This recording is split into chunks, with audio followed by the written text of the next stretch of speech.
ఈరోజు మలేషియాలో డమస్కస్ షవర్మాకి అయితే వచ్చానమాట. షవర్మా బాగుంటుంది ఇక్కడ. మలేషియాలో బుకెట్ బింతాంగ్ ఏరియాలో ఉంటుంది, చాలా ఫేమస్. అదే కాకుండా ఇక్కడ క్రౌడ్ చూస్తే మనకి చాలా క్రౌడ్ అయితే ఉంటుంది. మినిమం 1 or 2 వరకు అయితే ఉంటుంది అన్నమాట ఈ షవర్మా షాపు.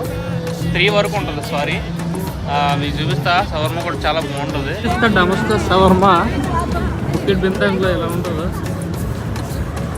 యాక్చువల్గా ఇక్కడైతే చాలా క్రౌడ్ ఉంటుంది. సో టోకెన్స్ అయితే ఇస్తారనమాట. టోకెన్ 152 వచ్చింది. ఇక్కడ చూడండి 120 వెళ్తుంది అనమాట. ఇంకా దగ్గర నాకైతే అదే 32 టోకెన్స్ ఇవ్వాలి.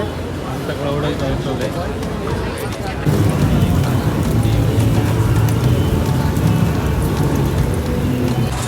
ఫైనల్గా మనకైతే డమస్కస్ షవర్మా వచ్చేసింది. మీలో ఎవరైనా బుకెట్ బింతాంగ్ వెళ్తే డమస్కస్ షవర్మా అయితే తప్పకుండా ట్రై చేయండి. చాలా బాగుంటుంది టేస్ట్ కూడా.